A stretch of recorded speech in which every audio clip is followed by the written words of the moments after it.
Alejándose de la temática del románico a la que nos tiene acostumbrados, el historiador Francisco Martí Fornés ofreció el pasado viernes una charla relativa a la pintura gótica en Ribagorza, enmarcada en las 21ª Jornadas Culturales Amigos de la Peña que organiza el Ayuntamiento de Graus en colaboración con la Asociación Amigos de la Peña. Esta conferencia, ofrecida en la Casa de la Cultura de Graus, repasó las principales obras de este estilo, la pintura gótica en Ribagorza, haciendo especial hincapié en las que salieron del taller de Pedro García de Benabarre. Unas obras abundantes y bastante poco conocidas que repasó sucintamente, como decimos, en esta conferencia a la que asistió numeroso público, como vemos en la imagen, y que además habló de las diferentes fases del gótico en esa transición desde el románico. Con él hablamos antes de la conferencia inaugurada por el concejal de Cultura del Ayuntamiento de Graus, Didac Larregula, del contenido de esta charla segunda en el ciclo de Amigos de la Peña.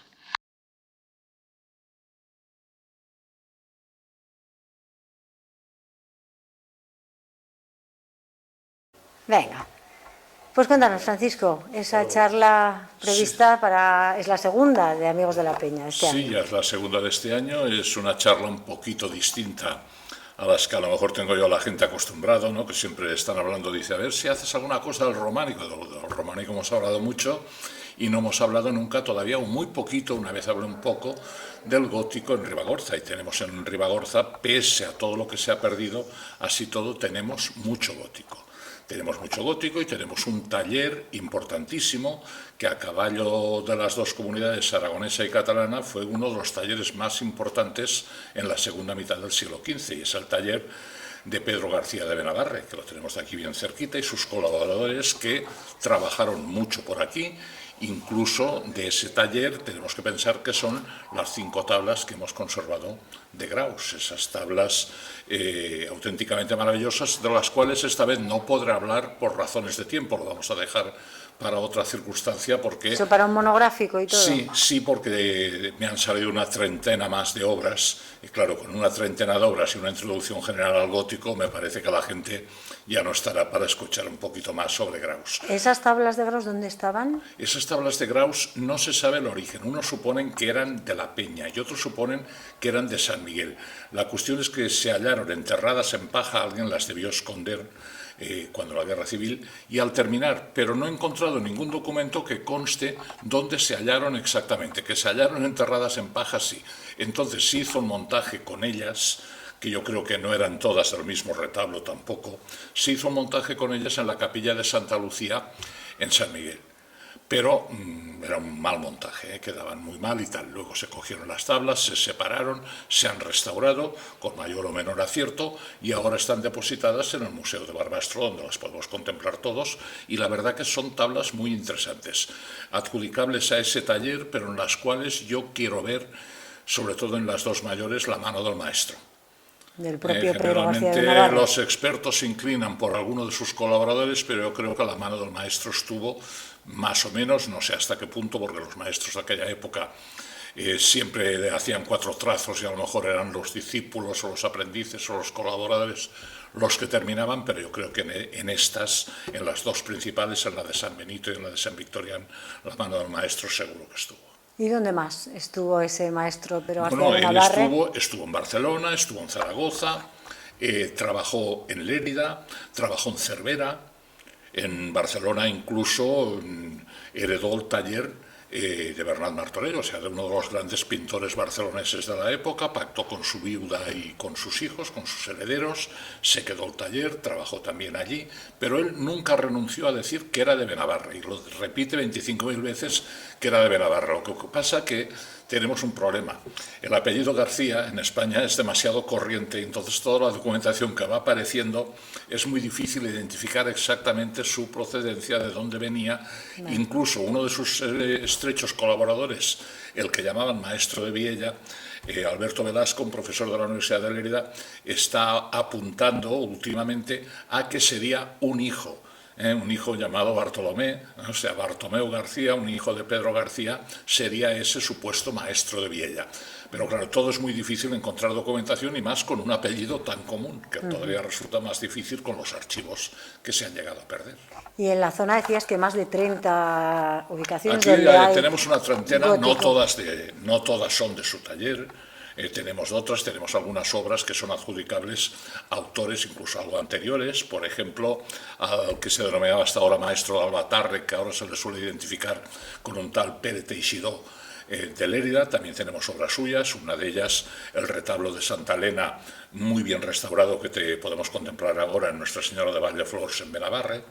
Tenemos también algunas otras obras muy diferentes, como puede ser el retablo de San Miguel que tenemos en la Catedral de Roda, que tampoco es de esa época, y una obra preciosa del Trecento, muy anterior, que es el tríptico de Estopiñán. El tríptico de San Vicente de Estopiñán, que se puede contemplar en Barcelona, es una obra que yo siempre digo que la podríamos colocar en cualquier museo florentino y no desentonaría en absoluto, diríamos, esta obra pertenece ahí. Lo que pasa es que en un rinconcito pone Osca y en otro pone Zaragoza, y esto nos identificaría que esto es mucho más cercano a nosotros, y además las figuras de San Vicente y de San Valero, evidentemente.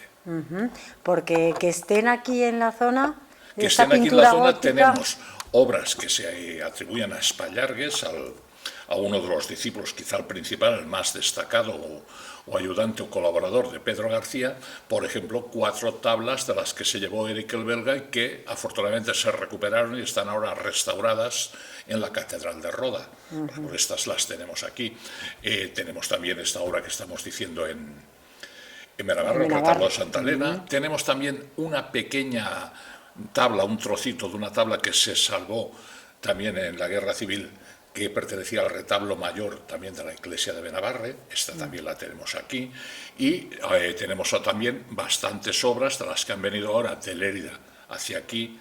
Tenemos bastantes ahora en Barbastro, que las podemos contemplar allí, y incluso en Barbastro también tenemos otras obras de estos colaboradores, como el conocido retablo de Abi, el retablo de Tabernas, que estuvo en Abi muchos años, y este ya lo teníamos hace mucho tiempo en el Museo de Barbastro. O sea, muchas de las obras también las podemos disfrutar aquí. Hay obras que tenemos que ir a Barcelona, pero en muchísimas de ellas... Las más abundantes en el Museo de Barbastro. Sí, ¿no? En el Museo de Barbastro tenemos ahora bastantes de esas obras, pero ya digo, también tenemos en la Catedral de Roda, o sea que hay muchos lugares, y en la Catedral de Roda incluso algunas que no están bien musealizadas. Por ejemplo, estas 4 tablas de Espallargues que hablo están en un rinconcito que cuesta verlas, o sea que la gente entra y no las ve, y tendrían que incorporarse a una visita porque valen auténticamente la pena. Todo esto que nos estás contando, además que nos lo estamos imaginando, porque lo explicarás con imágenes, supongo. Esto se va a hacer todo con imágenes. Quizás se hará incluso, y me temo que a la gente no la vaya a cansar, porque puede que se haga un poquito largo, porque claro, he seleccionado muchas imágenes. Son una treintena de obras, cada una con su imagen, más unas cuantas obras que tengo que enseñar para introducir el gótico, porque claro, bien tendremos que explicar los grandes periodos del gótico y cómo aparece, y también un poquito lo del taller de Pedro García. Entonces ya hacemos 2 grupos de imágenes más la treintena de imágenes correspondientes a las obras que se han conservado. De Pedro García sí que has dado una pincelada, pero del gótico podemos dar...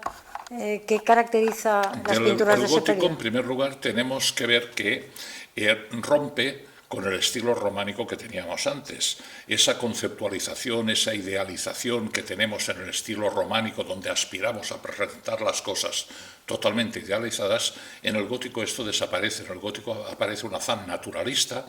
Queremos expresar ya sentimientos, queremos expresar alegría, queremos expresar tristeza, queremos expresar sufrimiento. El Cristo va cambiando. Esos Cristos en majestad de principios del románico se van haciendo Cristos sufrientes. Y luego en el gótico tenemos muchísimos calvarios que generalmente ocupan la cabecera de los retablos, y en esos calvarios ya tenemos la Virgen y San Juan sufriendo por lo que está pasando. Además aparece en el gótico, aparece el paisaje.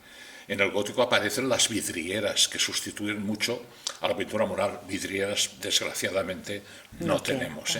Y en el sur de Europa no tenemos tantas. La vidriera, por ejemplo, triunfa sobre la pintura mural en el gótico en todo lo que es el norte de Europa. En el norte de Francia, en Flandes y tal, tenemos muchísimas vidrieras, que es otra manera de manifestarse el arte, con unas transparencias y unos colores que difícilmente podemos coger en otro sitio. Y esta introducción que he dicho del paisaje y de la naturaleza, todo esto el gótico lo plasma de una manera extraordinaria y nos alejamos de toda esa idealización del románico. No se trata de que sea una cosa mejor y peor, sino simplemente se trata en pintura de una transición que nos lleva de esa idea medieval, de esa idea milenarista y tal, a lo que será después el Renacimiento. El gótico no es más que un paso de transición cada vez más naturalista y tal, con pequeños intentos de perspectiva, que aún no se consigue, hasta lograr la perspectiva científica y lograr la calidad de las obras de pleno Renacimiento, que son más tardías. Igual esa evolución la plasma, decía, esas obras que están algunas más antiguas, otras más... Y los grandes periodos del gótico, porque el gótico tiene una serie de periodos. Aparece primero el gótico lineal, donde todavía se mantienen las líneas y los colores planos, como el románico. Posteriormente aparece un gótico italianizante, al cual pertenecería ese tríptico que he mencionado yo de Estopiñán. Luego aparece ya el llamado gótico internacional, que desemboca en el denominado gótico flamenco, donde se introduce la pintura al óleo, sobre todo a partir de una obra magnífica, extraordinaria, a mí quizá la obra que más me ha impresionado siempre pictóricamente, que es la adoración del Cordero Místico de los hermanos Van Eyck, en la Catedral de San Babón en Gante. También tendremos que hablar un poquito de esa obra, que pone un hito importantísimo, un hito que también es importante en nuestra pintura, porque los autores, los flamencos, fueron conocidos por algunos pintores de la Corona de Aragón. Algunos pintores de la Corona de Aragón, por ejemplo Bermejo, pues ya viajó, los conoció personalmente, entonces ya es algo mucho más cercano, incluso también a nosotros, y es una pintura ya de unas características muy distintas. Las veladuras al óleo no se pueden comparar con lo que se hacía anteriormente simplemente al temple.